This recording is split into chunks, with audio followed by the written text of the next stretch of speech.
میں قبیلے کا سردار ہوں، اگر اپنی بیٹی کو دفن نہ کیا تو لوگ کہیں گے کہ ہماری بیٹیوں کو دفن کرتا رہا اور اپنی بیٹی سے پیار کرتا رہا۔ حضرت داہیہ کی آنکھوں سے زاروں قطار آنسو بہہ رہے تھے۔ یا رسول اللہ، وہ بچی بہت خوبصورت، بہت حسین تھی، میرا دل کر رہا تھا اسے سینے سے لگا لوں۔ پھر سوچتا تھا کہ کہیں لوگ بعد میں یہ باتیں نہ کہیں کہ اپنی بیٹی کی باری آئی تو اسے زندہ دفن کیوں نہیں کیا۔ میں گھر سے بیٹی کو تیار کروا کے نکلا تو بیوی نے میرے پاؤں پکڑ لیے۔ داہیہ، نہ مارنا اسے، داہیہ یہ تمہاری بیٹی ہے۔ ماں تو آخر ماں ہوتی ہے۔ میں نے بیوی کو پیچھے دھکا دیا اور بچی کو لے کر چل پڑا۔ راستے میں میری بیٹی نے کہا، بابا مجھے نانی کے گھر لے کر جا رہے ہیں؟ بابا کیا مجھے کھلونے لے کے دینے جا رہے ہیں؟ بابا ہم کہاں جا رہے ہیں؟ داہیہ کل بھی روتے جاتے ہیں اور وہ واقعہ سناتے جاتے ہیں۔ یا رسول اللہ، میں بچی کے سوالوں کا جواب ہی نہیں دیتا تھا اور وہ پوچھتی جا رہی تھی، بابا ہم کدھر جا رہے ہیں؟ کبھی میرا منہ چومتی، کبھی بازو گردن کے گرد لپیٹتی، لیکن میں کچھ نہ بولا۔ ایک مقام پر جا کر میں نے اسے بٹھا دیا اور خود اس کی قبر کھودنے لگ گیا۔ آپ صلی اللہ علیہ وسلم کی زبان سے اف نکلا۔ آپ سنتے جا رہے تھے اور روتے جا رہے تھے۔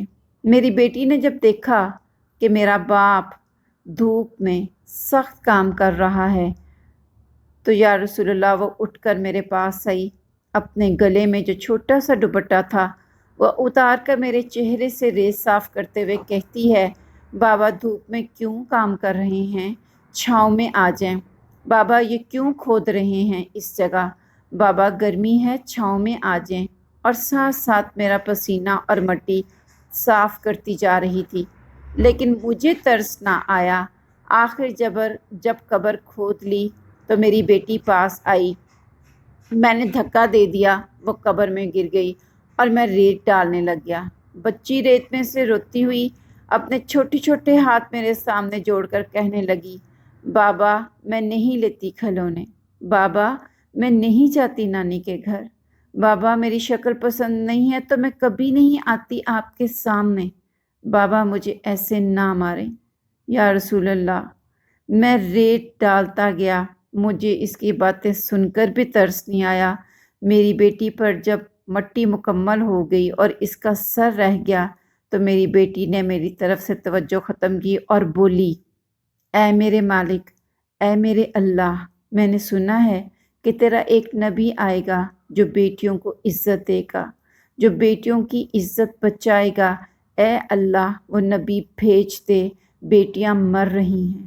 پھر میں نے اسے ریت میں دفنا دیا۔ حضرت داہیہ کلبی واقعہ سناتے ہوئے بے انتہا روئے۔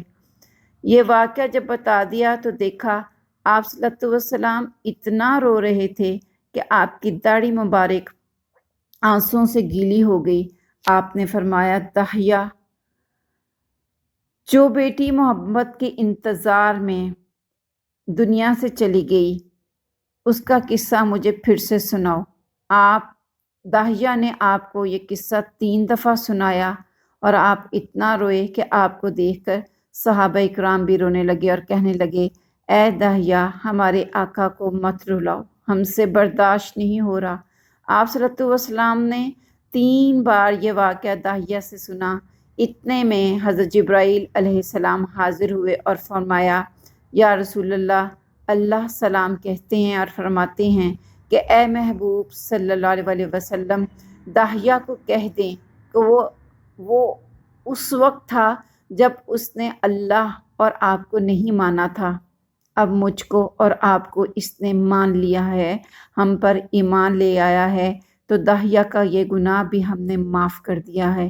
اس کے بعد آپ صلی اللہ علیہ وسلم نے فرمایا، جس نے 2 بیٹیوں کی کفالت کی، انہیں بڑا کیا، ان کے فرائض ادا کیے، وہ قیامت کے دن میرے ساتھ اس طرح ہوگا جس طرح شہادت کی اور ساتھ والی انگلی آپس میں ہیں۔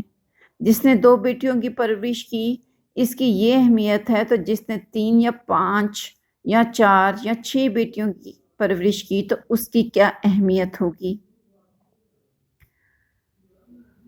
آج ہمارے معاشرے میں جو بھی عورت کو عزت ملی، ایک بیٹی کے روپ میں مقام ملا، وہ ڈیفینیٹلی آپ صلی اللہ علیہ وسلم کے صدقے سے، ان کی تعلیم سے، ان کے اخلاق سے، اور جس لیول پہ جا کے آپ نے اپنی بیٹیوں کی عزت کی، حضرت فاطمہ کے ساتھ لاڈ کیے، اس پیٹرن کے مطابق ملا۔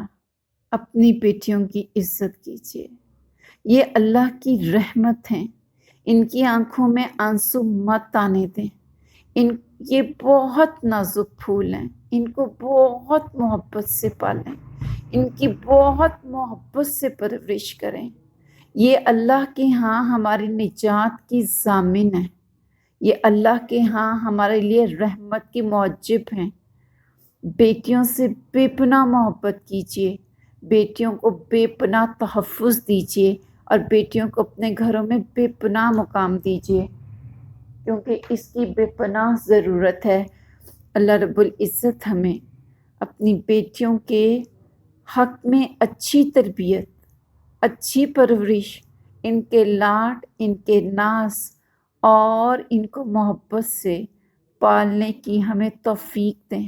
آج جو ہمارے معاشرے میں ابھی تک بیٹا اور بیٹی کا فرق ختم نہیں ہوا، کائنڈلی یہ ریکویسٹ کی جاتی ہے ہم سے بار بار، آپ صلی اللہ علیہ وسلم کی تعلیمات سے بھی اور قرآن سے بھی، کہ اپنی اولادوں کو، بیٹا اور بیٹی کو ایک جیسا حق دیجیے، ان کو ایک جیسا مقام دیجیے۔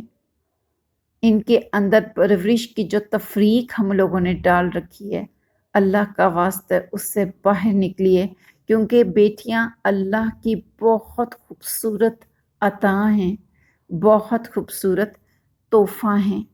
سبحانک اللہم و بحمدک، نشہد ان لا الہ الا انت، نستغفرک و نتوب الیک۔ السلام علیکم ورحمۃ اللہ وبرکاتہ۔